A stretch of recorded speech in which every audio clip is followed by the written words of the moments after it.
Hello बच्चों, मैंने पिछले वीडियो में क्लास 10th का ट्राइगोनोमेट्री चैप्टर स्टार्ट किया। उसका इंट्रोडक्शन मैंने दे दिया है। आज हम पहला जो पॉइंट बताया था कि क्या क्या पढ़ना है ट्राइगोनोमेट्री में, इंट्रोडक्शन था, फिर ट्राइगोनोमेट्रिकल रेशियो त्रिकोणमितीय अनुपात था। ठीक है, आज हम इस पे चर्चा करने वाले हैं और इसको सोल्व करने वाले हैं। मैंने पिछले वीडियो में बताया था कि ट्राइगोनोमेट्री का अर्थ क्या है, ये कितने शब्दों से मिलकर बना है, मैंने वो बताया था, है ना। और क्या क्या पढ़ना था मैंने वो बताया। तो पहला पॉइंट निकल के आया है ट्राइगोनोमेट्रिकल रेशियो। ट्राइगोनोमेट्रिकल रेशियो होता क्या है उसके बारे में बात करते हैं। तो ट्राइगोनोमेट्रिकल रेशियो मैंने 6 बताया था। ठीक है, साइन, है ना, कॉस, टेन, कॉट, कॉसेक और सेक, मैंने इतना चीज़ बताया था। चलो आज हम देखते हैं, वही सब का मतलब देखते हैं। जैसे कोई एक राइट एंगल ट्रायंगल है, और याद रखना जब भी हम ट्राइगोनोमेट्री का यूज करेंगे तो राइट एंगल ट्रायंगल में ही यूज करेंगे। ठीक है, और अदर ट्रायंगल में भी यूज होता है तो उसमें राइट एंगल ट्रायंगल इन्वॉल्व होता है। तो हम राइट एंगल ट्रायंगल ले लिए, एक समकोण त्रिभुज ले लिए, है ना, एक समकोण त्रिभुज ले लिए। तो इस समकोण त्रिभुज में सबको पता होता है कि 90 डिग्री है, तो ये क्या होता है, हाइपोटेन्यूस कर्ण होता है, कर्ण होता है,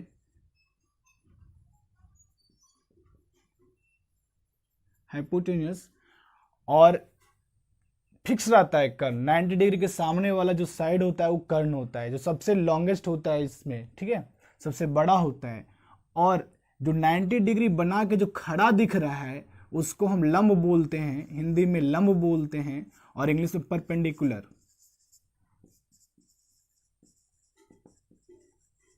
परपेंडिकुलर बोलते हैं इंग्लिश में। ठीक है, और ये जो 90 डिग्री जो आधार दिख रहा है, बेस है ये, तो ये इसको बोलते हैं आधार, आधार बेस बोलते हैं। ठीक है, तो ध्यान से देखो कि 90 डिग्री के पहले राइट एंगल ट्रायंगल में तो पहले तो ये बात को याद होना चाहिए, ये लंब है, ये आधार है, ये कर्ण है। ठीक है, यहाँ पे एक एक्यूट एंगल है थीटा। ठीक है, यानी 90 डिग्री से कम, 0 डिग्री से बड़ा एक एंगल है, कौन है, थीटा। तो इस थीटा के सामने वाला जो एंगल होता है वो लंब होता है। थीटा के नीचे वाला जो थीटा के सामने वाला जो साइड होता है, सॉरी, थीटा के सामने वाला जो भुजा होता है, साइड होता है, उसको परपेंडिकुलर लंब बोलते हैं। थीटा के नीचे वाला जो भुजा होता है उसको आधार बोलते हैं। बाकी तो कर्ण फिक्स रहता है। इसी में एक और होता है, अगर एक्यूट एंगल मान लो ये पी क्यू आर एक ट्रायंगल है ना, और ये 90 डिग्री है, और यहां पर अगर थीटा है, तो यहां पर थीटा है, तो ये अब परपेंडिकुलर होगा, थीटा के सामने वाला अब ये परपेंडिकुलर होगा,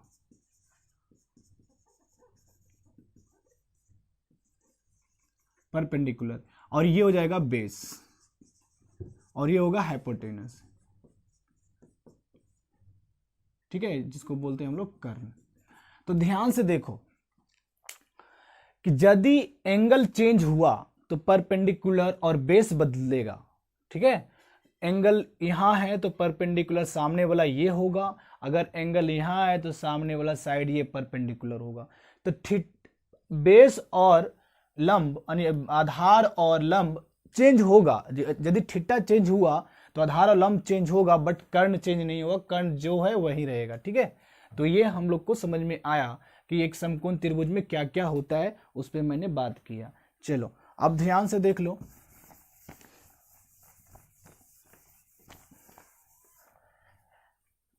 ये एक राइट एंगल ट्रायंगल है। ठीक है, थीटा यहाँ है तो परपेंडिकुलर यहाँ होगा और बेस यहाँ होगा, और ये तो हाइपोटेनस कर्ण वहां है। ठीक है, बात समझ में आना चाहिए। एक 9th क्लास में, जूनियर क्लास में हम लोग पढ़े हैं पाइथागोरस प्रमेय।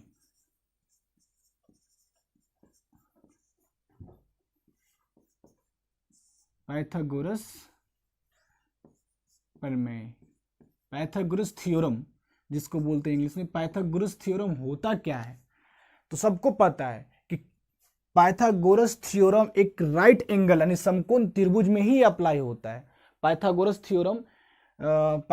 थ्योरम जो है एक राइट एंगल में ही अप्लाई होता है। तो इसमें पाइथागोरस थ्योरम होता क्या है, इसको रट लो। क्या होता है, कर्ण का स्क्वायर इज इक्वल टू लंब का स्क्वायर प्लस आधार का स्क्वायर होता है। याद कर लेना इसको, ठीक है। कर्ण का स्क्वायर इज इक्वल टू लंब का स्क्वायर प्लस आधार का स्क्वायर होता है। चलो अब देखते हैं, ये तो पाइथागोरस थ्योरम है। अब इसको शॉर्ट में देखते हैं, कहीं लंब परपेंडिकुलर आधार और बेस नहीं लिखा हुआ मिलेगा और त्रिकोणमितीय अनुपात में। तो इसको शॉर्ट में, परपेंडिकुलर को हम लोग P बोलेंगे, ठीक है। बेस आधार को मैं B बोलूंगा और हाइपोटेनस को H बोलेंगे। ध्यान से, तो यहां पर क्या होगा, H square is equal to P square plus B square हो जाएगा। अगर इसी में बात करें H की वैल्यू, तो रूट अंडर हो जाएगा P square plus B square, है ना। स्क्वायर हटा अदर रूट चढ़ जाएगा, बात समझ में आना चाहिए। उसी तरह से अगर पी स्क्वायर की वैल्यू निकालने कह दे तो पी स्क्वायर बराबर क्या होगा भाई, तो पी स्क्वायर इक्वल प्लस में है, इधर आ जाएगा तो एच स्क्वायर पहले से था और बी इधर आया तो माइनस में बी स्क्वायर हो जाएगा। इसीलिए पी इक्वल टू क्या होगा, तो root over H square minus B square होगा। तो ये सब अपना रूल है, मतलब कैलकुलेट करने के सिस्टम में, तो आप लोग करिए और समझने की कोशिश कीजिए, ठीक है। तो जब भी जो भी कहेगा निकालिए, अगर 2 दिया हुआ रहेगा, तीसरा आराम से हम लोग निकाल लेंगे। और पाइथागोरस का प्रूफ, ठीक है, पाइथागोरस का प्रूफ क्लास 10th में 5 मार्क्स का क्वेश्चन आता है। जब हम ट्रायंगल पढ़ाएंगे तब इसको हम प्रूफ करेंगे, ठीक है। तो ये अपना रहा पाइथागोरस थ्योरम, क्या, कर्ण का स्क्वायर इज इक्वल टू लंब का स्क्वायर प्लस आधार का स्क्वायर। याद करने का तरीका क्या है, सबसे बड़ा साइड का वर्ग अन्य 2 साइड के वर्ग का स्क्वायर होता है ना, वर्ग के स्क्वायर का स्क्वायर का योग होता है, ठीक है। इसको हम याद करने के तरीका समझें इधर। चलो पाइथागोरस थ्योरम समझ गए। अब हम लोग त्रिकोणमितीय अनुपात पे चर्चा करते हैं कि त्रिकोणमितीय अनुपात होता क्या है। जैसे देखो यहाँ पे 3 साइड है, 3 साइड का अनुपात जो होगा अपना, ध्यान से देखना, हो सकता है अनुपात मतलब बटा, तो P बटा H हो जाए, हो सकता है B बटा H हो जाए, हो सकता है ना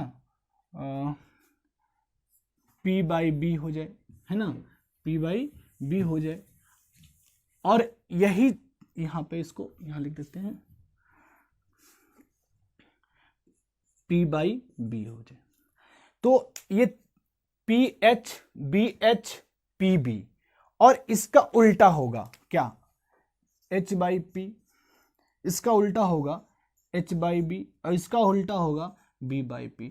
और कोई बता सकते हो इस 6 से ज्यादा कोई और रेशियो है, इस 6 से ज्यादा कोई और रेशियो है? तो सोचो, मतलब तीनों साइड को इन्वॉल्व करना है और इतना रेशियो से ज्यादा कोई और है नहीं है, इस 6 ही रेशियो हम लोग को पढ़ना है, ठीक है। तो P बाई H को हम लोग साइन थीटा बोलते हैं, P बाई H को हम लोग क्या बोलते हैं, साइन थीटा। तो याद करने के तरीका, sine theta is equal to P by H, ठीक है।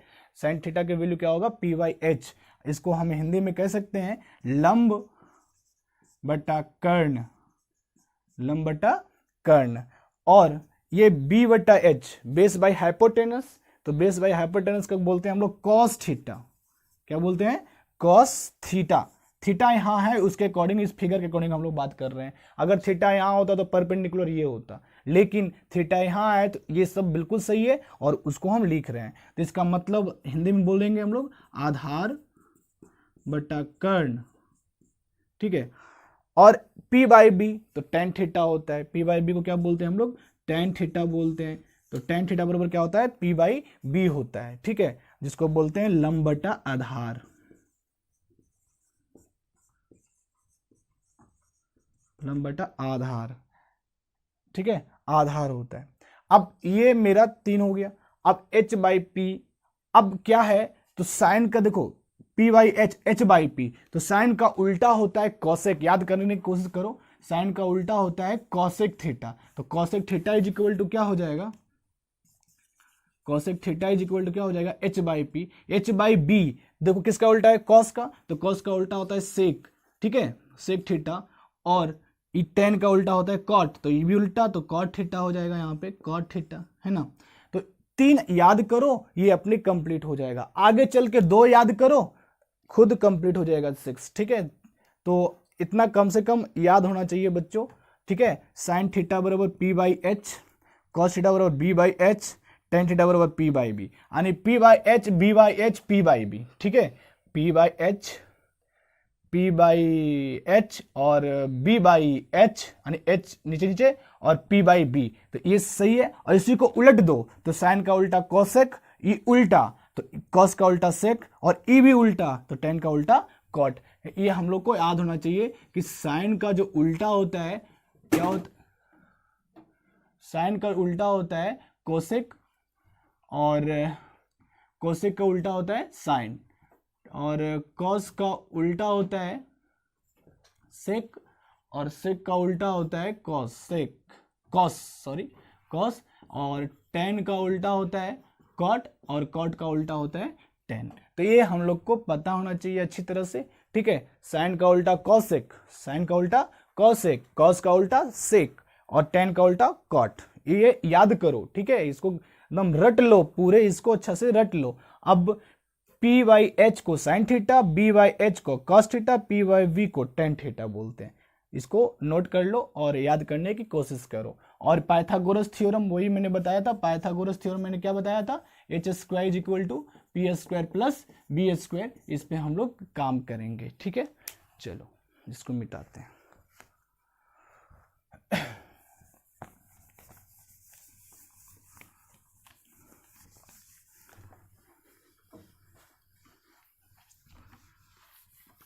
तो ट्राइगोनोमेट्रिकल रेशियो मेरा इतना याद होना चाहिए। इतना अगर अच्छी तरह से पता है तो मैं क्वेश्चंस कर रहे हैं, थोड़ा सा ध्यान से देखो और बनाने की कोशिश करो, ठीक है। एक क्वेश्चन हम देते हैं और सोल्व भी करके दिखाते हैं कि इसको कैसे हम लोग सोल्व करते हैं, ऐसे ऐसे मैथ को कैसे हम सोल्व करते हैं, ठीक है। जैसे ध्यान से देखना।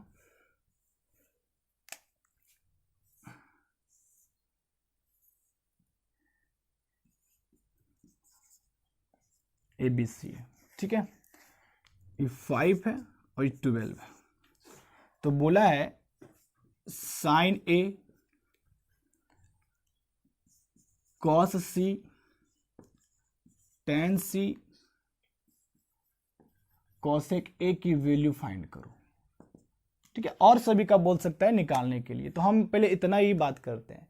तो सब ये सब चीज ट्राइगोनोमेट्रिकल रेशियो निकालने के लिए अगर सभी का बात कर दे कि ट्राइगोनोमेट्रिकल रेशियो निकालो, तो सबसे पहले लंब आधार कर्ण यानी तीनों साइड पी बी और एच हमको पहले निकालना होगा, ठीक है। पहले पी बी एच हमको पहले निकालना होगा। तो यहां पर लिखना है यहां पे पाइथागोरस प्रमेय से, गोरस प्रमेय से, पाइथागोरस प्रमेय से। पाइथागोरस प्रमेय ये लंब है, ये आधार है, तो ये कर्ण है ना।